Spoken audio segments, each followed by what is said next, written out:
Hello there.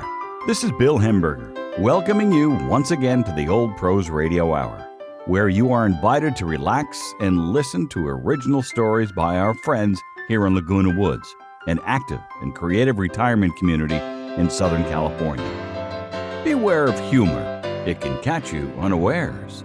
In fact, you may not even find these stories humorous, but you will find them fascinating and maybe even a little scary.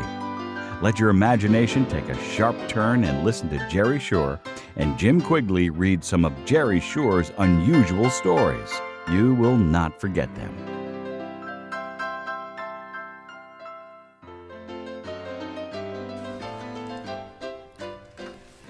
A Road Not Taken. Written and read by Jerry Schur. It started with Eddie. I met him in 1986 when we both began working in a pizza and beer joint near the University of Illinois campus. He was 6'1", buzz cut, with a happy-to-see-you smile that welcomed men and women alike. We were interested in beer, girls, studying, and an occasional joint, pretty much in that order.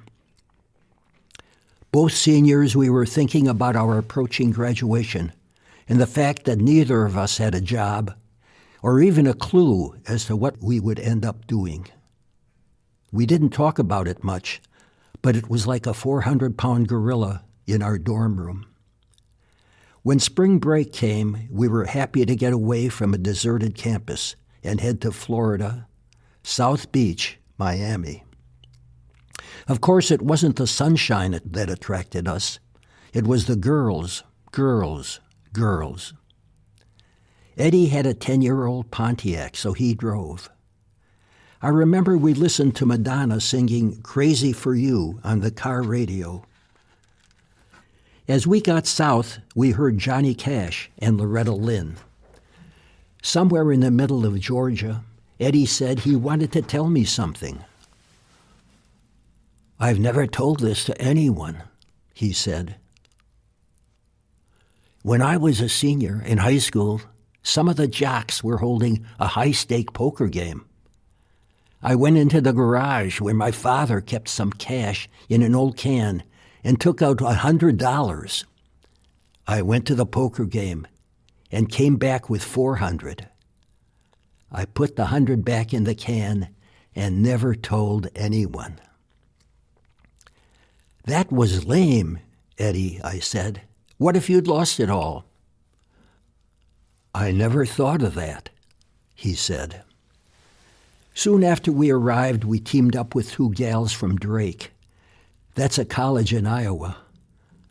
For a few days, we were with them morning, noon, and night, and after that, too.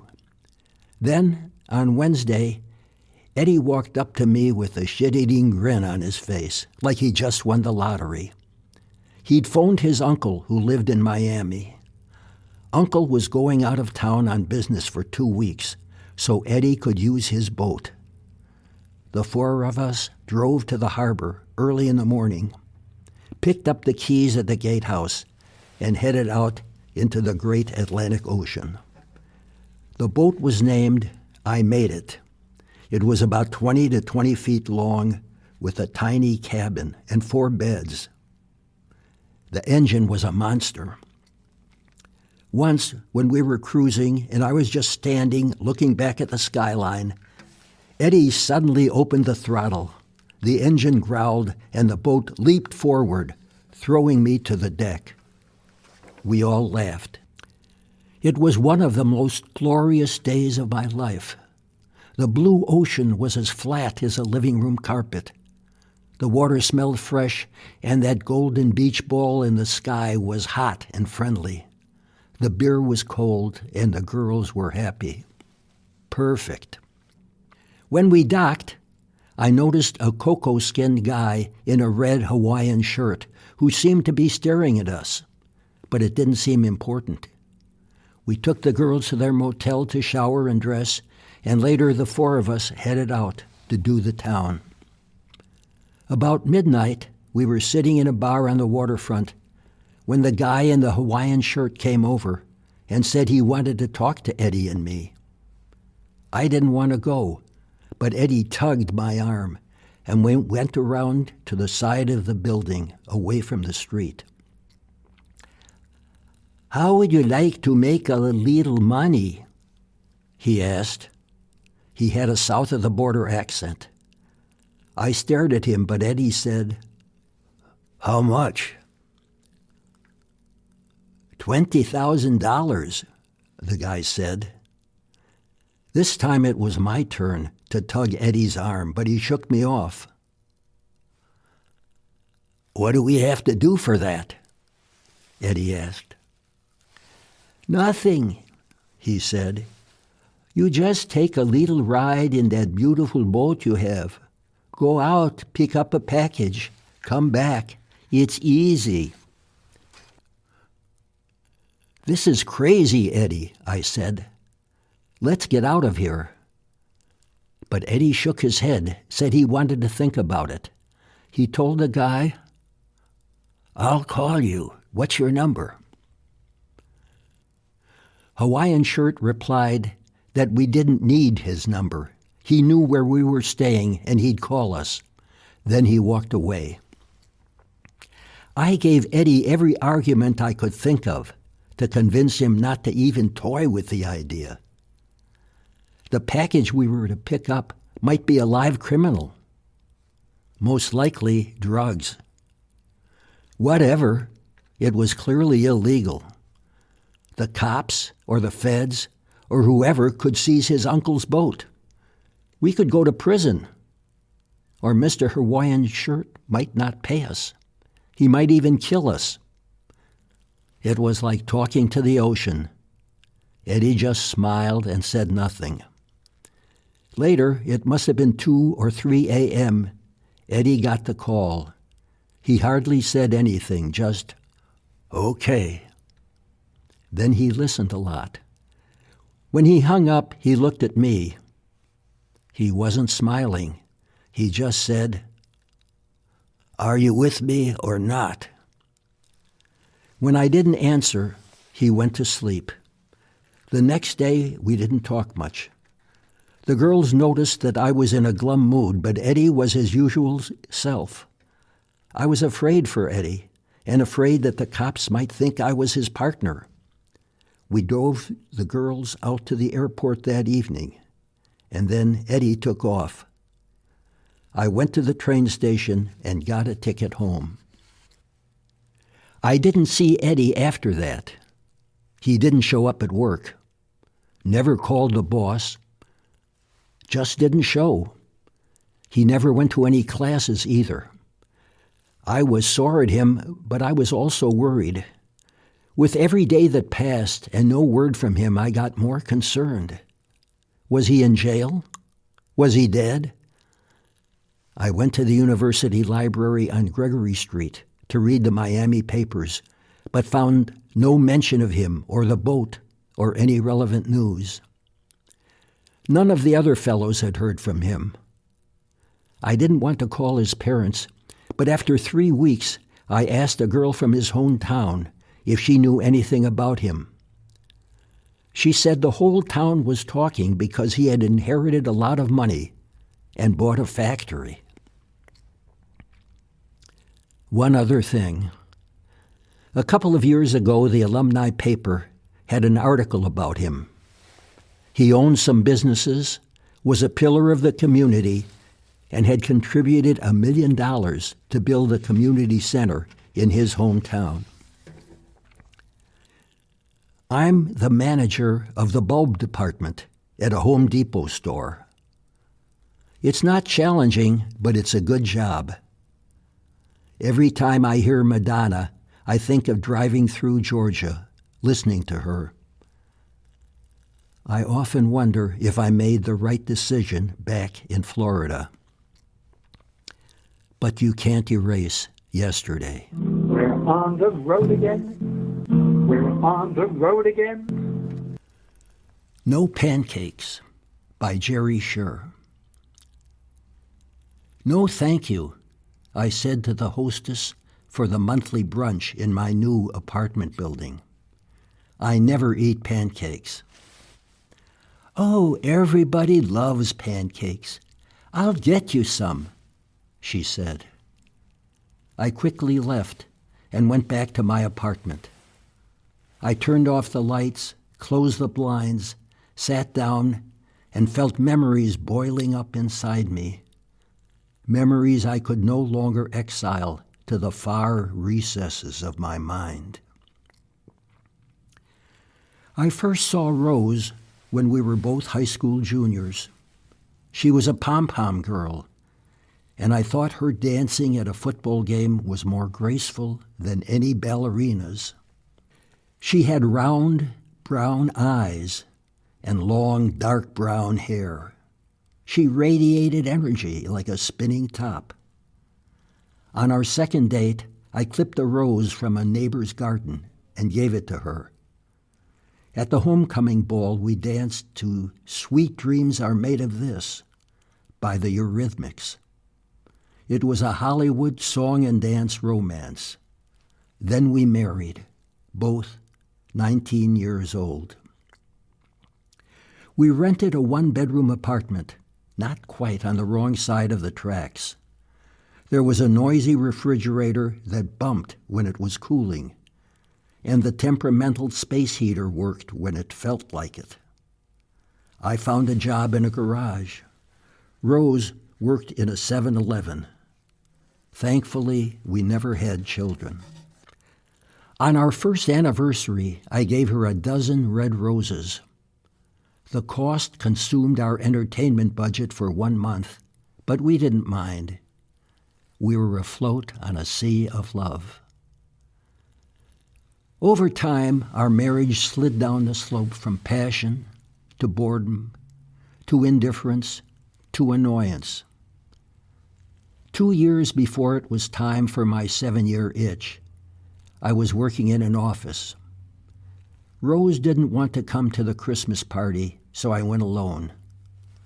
After too many bourbons and too many kisses under the mistletoe, I took Lola, a receptionist, back to her apartment and was unfaithful. A month later, I confessed to Rose, told her how sorry I was, and promised it wouldn't happen again. We went to a marriage counselor a few times, but my betrayal was like a stone in her throat. A few months later, she fried chicken for dinner on a Saturday night. It was tasteless. "The chicken could use a little seasoning," I said. She glared at me across the white vinyl tabletop. "What else do you want to criticize me for? I know nothing I do is right. Keep going." "I wasn't trying to criticize you." "Oh no, you're Mr. Perfect." There followed a shouting match and an exchange of hateful names that could never be quite forgotten. "Who did I marry?" she shouted through a hurricane of tears. She jumped up, ran out the kitchen door into the field behind our new house, ran until she could run no more. Then she collapsed on the grass. I waited an hour, then walked out to talk to her. "Stay away!" she screamed.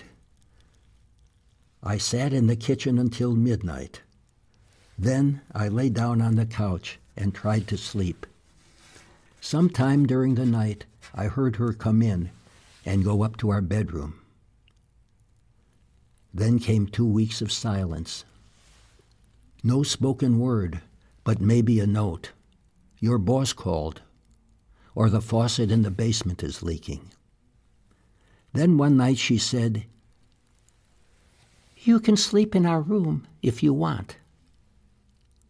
So we made up. The next morning, I felt we'd reached a turning point, that together we could mold a happy marriage. "Let's go out for breakfast," I said. We went to the IHOP and both ordered pancakes. On every table was a narrow vase with a rose. Ours was wilted. About the names I called you, I shouldn't have, I said. I'm sorry. It's so easy for you.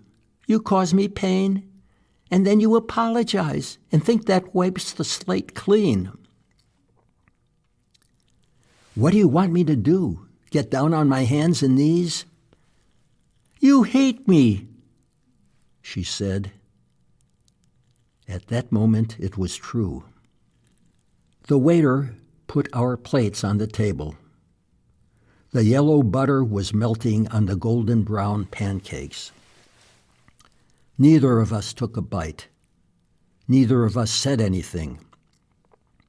Then she started to cry loudly. A little girl wearing a white dress and holding a balloon sat at the next table, staring at us. Don't cry. Don't make a scene, I said. I reached across the table to hold her hand. She pushed the napkin against her face and jumped up, tipping her chair over. She ran blindly out the door, through the parking lot, and onto US 10, just in time to meet a car carrier with 8 new Toyotas on board. That's why I can't eat pancakes anymore.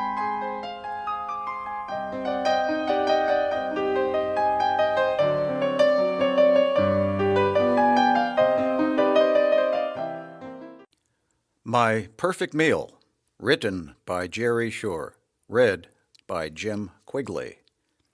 An elegant meal is one of the great joys in life. Not so, perhaps, for the obscenely rich, who sate themselves with luxurious feasts day after day to the point of debauchery, but for people like me, who, for one time only, can indulge himself in the words of the bard, "'Tis a consummation devoutly to be wished." My surroundings may be forbidding. It is the drowning of my senses in overpowering tastes that excites me. So I decided to treat myself to a dinner far from my boring routine, a feast anyone would remember to the last day of his life, each dish to be a new adventure. To start, I had a pâté de foie gras, chopped goose liver. I'd never had it before, but I had read of it, and it was a delight. Better than caviar, which I once tasted years ago. Too salty. I next chose Vichyssoise d'Orléans. Delightful. What a treat as it caressed my palate. No salad. Why fill my stomach with anything less than the superb? Next, a treat from the seas. Braised swordfish collar in a tomato clam broth, the red sauce like nectar from the gods. To accompany this, potatoes baked in a béarnaise leek sauce. Finally, I considered crème brûlée, but decided on apple pie à la mode. It was my boyhood favorite, perhaps because I so seldom had it. The apple slices baked to a perfect auburn peeked at me out of the buttery crust. After that, I lit an unfiltered Camel cigarette. None of this was good for my arteries or my lungs, but who cares? I no longer worry about longevity. All this pleasure put me in a floating island of peace, almost like the heroin dreams I used to love. I thought back over my life to the death of my mother, my early deprivations, my one true love affair, cruelly cut short, the uncontrolled rages of my teens and 20s. In my youth, I never liked to read. I never enjoyed books in the correctional school I was forced to attend. But as I grew older and often found myself isolated with time on my hands, I came to love reading, to travel on the pages of books like a sailor on the ocean. In my present surroundings, I have come to value my solitude. I have reflected on my life. I have done some unforgivably evil deeds, which society condemns. Today, I wonder what it would be like to visit places exotic and distant, palm-treed islands, sky-topped mountains, but those travels will never come to pass. I never believed in the afterlife, angels with harps on clouds. I've shunned religion and quickly turned down any suggestion that I might like to see a priest. Ah, here is the warden. He says, "Did you enjoy the meal? It's time to go."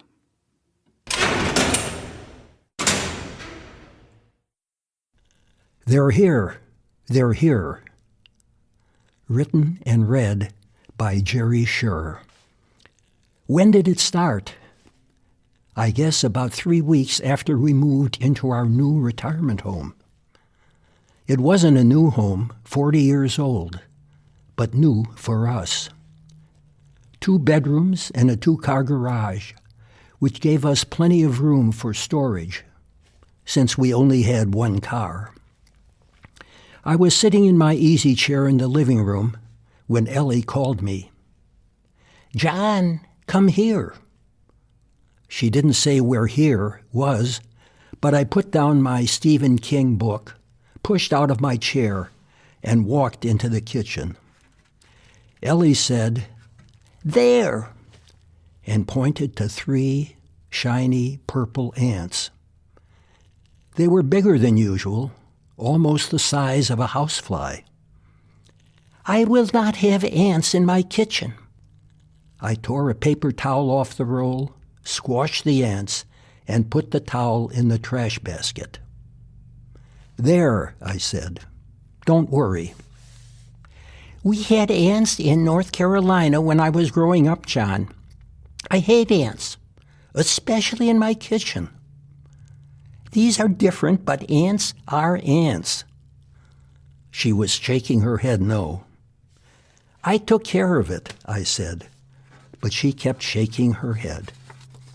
The next day when we ate breakfast, there were dozens of them, parading on the floor.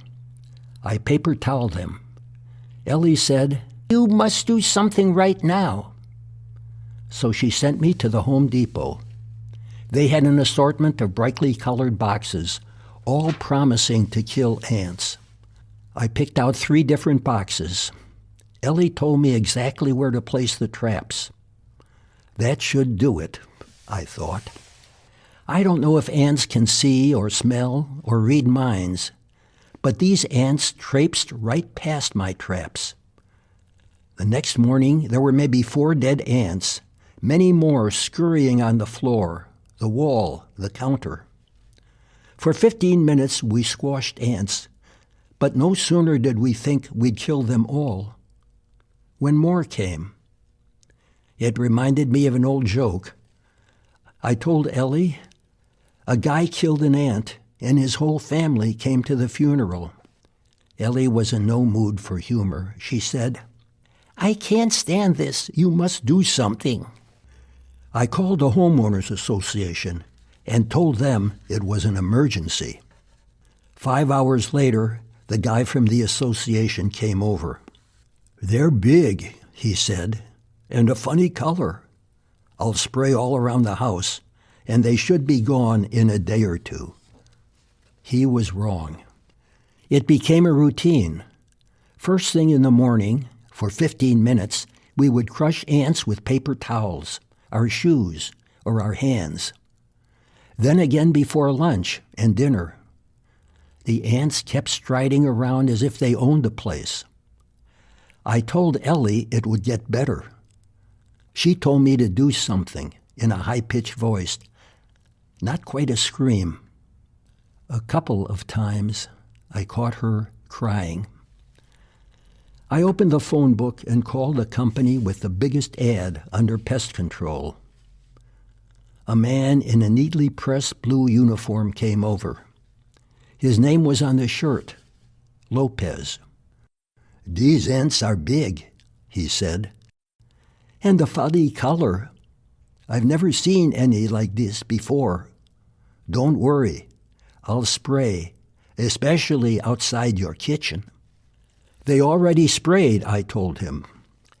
"Not with the chemicals I'll use. Don't worry. Tomorrow there'll be fewer ants, and in 2 days they'll all be gone." Why didn't I feel better? In 2 days we could still smell the acid spray, but the ants weren't gone. I called the company and talked to the supervisor. "Yeah," he said, "Lopez told me about your ants. They're different. He used a highly toxic spray. I'll tell you what I'll do. Lopez will come out again to spray, and he'll also capture some ants. We'll send them to the state pest control office to see what they think." "How long will that take?" "Oh, maybe 60 days, maybe 90. I shuddered. "I hope this next spray works. Where do they come from?" "Who knows? They could be in the walls. The oil people are doing some fraction about a mile from you. Maybe that disturbed the ants or cracked the earth so they came to you. That's just a guess." Guesses didn't help much. Ellie was crying quite a bit now. What could I do? She suggested we just burn the house down. I think she was kidding. Did she want to go to a movie? She said no. When we watched her favorite TV shows like Shark Tank, she didn't seem to be paying attention. After Lopez sprayed a second time, the ant population in our kitchen shrank to a dozen or so all day. Maybe finally we were getting the upper hand. But that night I awoke at 3 a.m. There was a soft humming coming from the kitchen. The ants were back. Hordes of them. I didn't say anything to Ellie. It wasn't necessary. She heard the humming too. We killed a lot of them and then sat around the kitchen table. Silently. She went to get a cup of coffee. She opened the cabinet door and gasped, "Oh my God!" I jumped up and looked in the cabinet. Ants, ants, ants, crawling all over the plates and cups and bowls. We had to do something. I called the exterminator supervisor. He was at a loss. The only thing he could recommend was to put a tent over the house and fumigate with a strong poison. It worked for termites, and he was sure it would kill the ants. It cost a lot of money, $3,000. What else could we do? So we double-bagged all our food and left to spend 2 nights at a motel. As we drove out of the garage, I noticed the Johnson house, our neighbor. The man from the village was spraying there. After the tenting, we moved back in. We woke up the next day and the ants were gone. Hallelujah! We'd been through a lot, but it was worth it. Ellie was smiling again. We celebrated by going to dinner at Denny's, and we slept soundly. The next morning, Ellie went into the kitchen. She shrieked, "Look!" The ants were chewing the wooden leg of the table. There was a shallow hole about the size of a silver dollar with the raw wood exposed. I thought they had gotten bigger. Ellie was trembling. A sick feeling clenched my stomach. Until then, I had tried to show her strength and optimism, but now that would no longer work. Without asking her, I phoned Bob Butler, the realtor who had helped us buy the house. After the usual "how are yous," I told him, "Bob, we want to sell the house." "Oh, sure. We can come to your office any time today. What's good for you?" "This is so unusual. You've only been there about a month. Did something come up?" "We just want to leave." "May I ask why?" "We've been invaded by ants. We can't fight them anymore." He was silent. Then he said, "Ants." "Yeah, there were 2 other houses about a mile from you. The boss said we can't list houses with an ant problem. If we disclose it, no one will buy. And if we don't disclose it, we'll be sued. I'm sorry. So sorry." My head felt like it was about to pop. Our life savings were in that house. "We'll sue you," I shouted. "You sold us a house with ants." I didn't know. I swear, I'm so sorry." I slammed down the phone, a beaten man who wanted to cry, but not with Ellie there. In my toolbox, there was a cigarette I'd hidden 3 years ago, the last time I quit smoking. Smoking that didn't make me feel better. In the bathroom, I took 2 of Ellie's Valiums. She was sitting on the couch, sobbing and shaking all over. I called to her, but she didn't answer. I made up my mind. After throwing our clothes into the car, I helped Ellie off the couch and buckled her into the passenger seat. We drove off, heading for her sister's. Halfway down the block, the guy from the Homeowners Association was spraying another house. We rode in silence. I kept thinking about all the money we would lose if we couldn't sell the house later. Maybe I'd have to look for a job. 2 hours later, we stopped for lunch at a McDonald's. A silent lunch, as if a child had died. After our hamburger lunch, the car wouldn't start. I kept turning the key, but nothing happened. I looked under the hood. The engine was swarming with hungry, humming ants. They were chewing everything, rubber, plastic, even metal. One of them bit my hand. It bled and it stung. Sucking at the wound, I looked up. I whimpered and burst, and then bawled uncontrollably. The ants were marching in disciplined formation from my car toward the restaurant.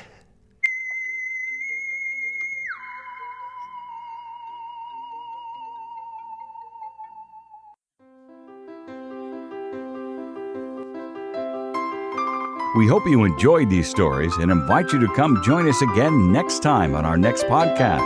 Information about our podcast can be found at ocoldpros.org. That's ocoldpros.org. This is Bill Hemberger signing off for our producers, Sheila Bialka, Miranda McPhee, Sunita Saxena, and Gila Allen. Our directors for this podcast were Sheila Bialka and Dan Schmieder. Our editors were Gila Allen and Sunita Saxena. Our audio guru is Jack Crawbach, and our music was interpreted by Mark Hochberg. This program has been brought to you by the Old Pros and Video One of Laguna Woods Village.